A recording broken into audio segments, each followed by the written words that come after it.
Welcome to Share Views, and I'm joined by my co-host Stefania Barbaglio, who's a director at Cassiopeia Services, and then by our guest, Christian Dennis, who is CEO at Optiva Securities. How are you today, Christian? I'm very good indeed, yes. How are you, Zach? I'm very well. I understand that the small caps area, which I love, is doing well at the moment. Yes, we're going through a good phase in the market at the moment.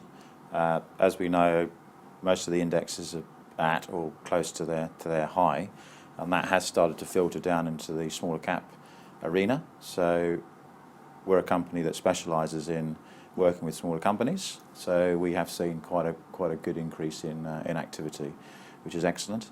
And alongside that, obviously, seen good performance from the smaller company stocks. So investors who have been participating in the smaller cap area have done very well over the last 12 months. So that's great news as well, and that means it's easier for companies to raise more money, grow their businesses. So it's a virtuous circle. It's a virtuous circle. As long as it continues, then that's great news for everyone. It's definitely win-win. So, Christian, you start off the year with a very successful IPO with Zenith Energy after the IPO of Angus last year. Yeah. So, and then a couple of good transactions. Would you like just to tell a little bit how 2017 started for Optiva?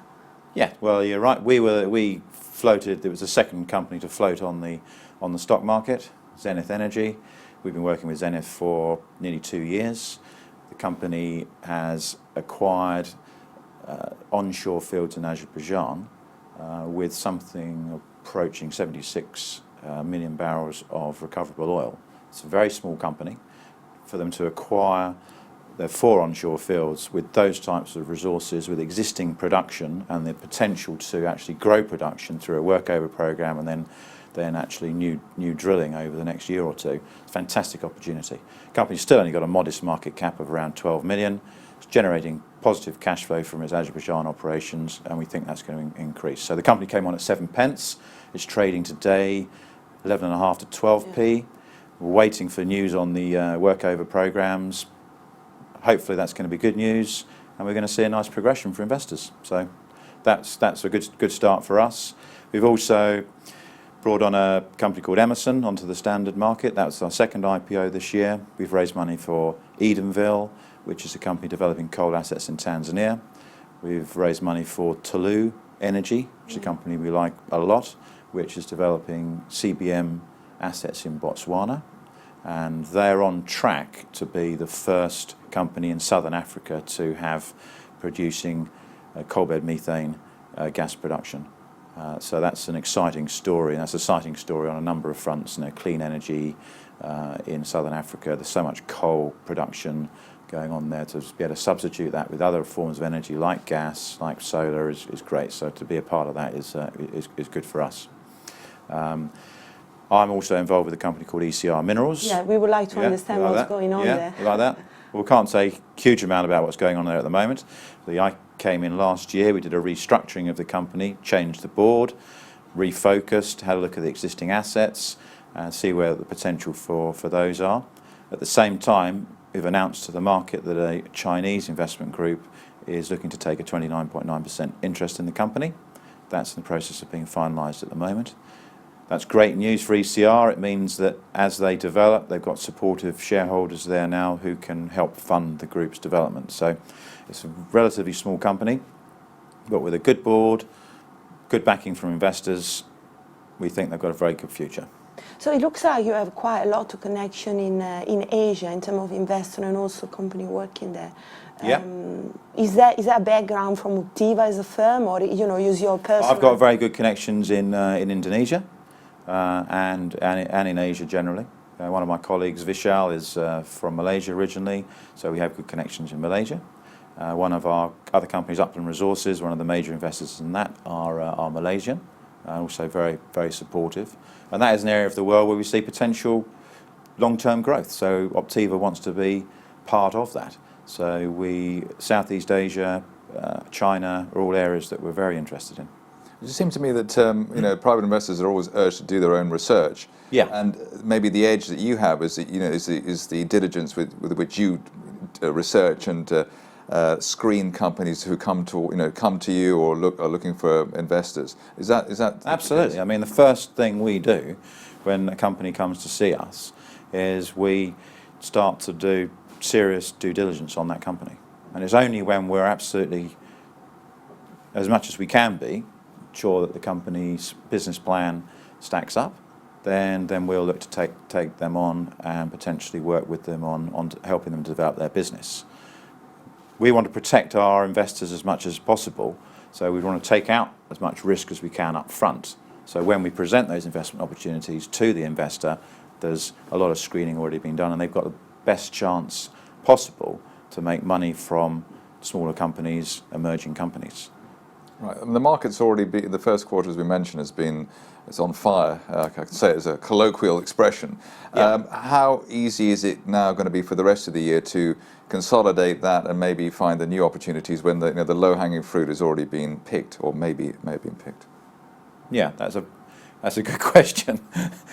I mean, we've had a very good run in the market, and it'd be unrealistic to expect the markets to continue to move forward at the same pace as they have over the last 6 months. We've had the Trump effect, which has had a major impact in the US. Whether that will follow through remains to be seen. So I think investors probably need to be a little bit more cautious at the moment and don't chase every hair that's running, and just be looking to invest in companies where there is genuine growth prospects, not just momentum trading on companies because they've doubled yesterday. That means they're going to double tomorrow. That is a risky strategy when the market starts to get a bit more toppy, and I think we have seen a little bit of a selling off of some of the top end of the market. So I think we are getting into that phase where one has to be more careful, be selective. There's plenty of good opportunities out there. Companies that we're working with, like Zenith, are still potentially significantly undervalued based on the development of their business model over the next couple of years.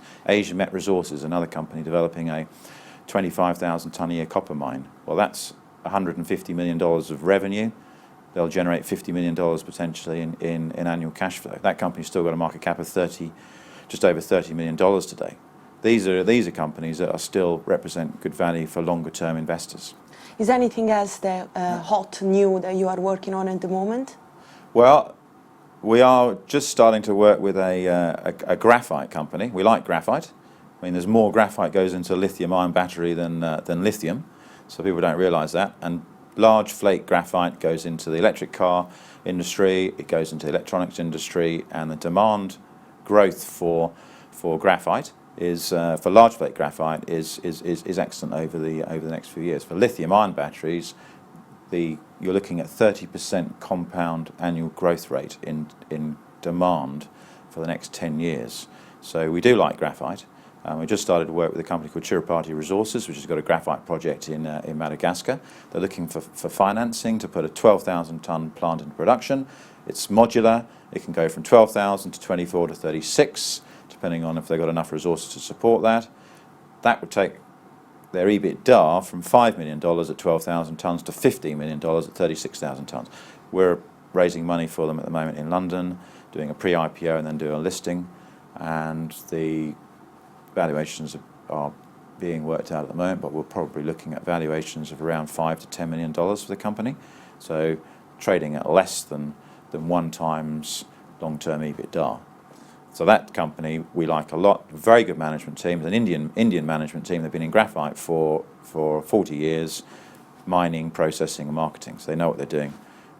So that's one that I like a lot at the moment. I'm working on that. And if you want to know a bit more on that, let me know. Well, finally, maybe a more say humorous question, but people who they're listening to this, they like what they hear. Yeah. Is this a rich person's game? Is it something where you need to have like 100 grand in order to get involved? I mean, do you dip your toe in the water with a few £100? I mean, how do you play this if you've never been in the small caps area? It is not a game for everyone to play. Absolutely.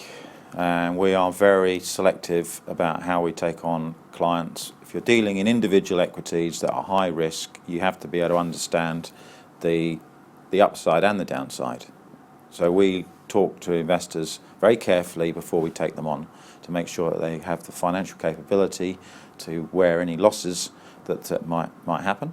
And we want to make sure that they've got enough capital behind them to make individual equity investments. And not everyone is suitable for that. Right, So it's not for everyone. It's not, you don't have to be ultra high net worth, but you have to be somebody who has some capital behind them and is prepared to take the risk. Take some risk with that. And if it goes wrong, then it's not going to have an impact on their day-to-day life. That's the key thing. So we're very careful about the clients that we take on. Right, Having said that, we've probably doubled our investment client base over the last 2 years. That's probably on the back of a successful track record in making money for investors. Christian Dennis, CEO at Optiva Securities, thank you very much for coming in today. Absolute pleasure.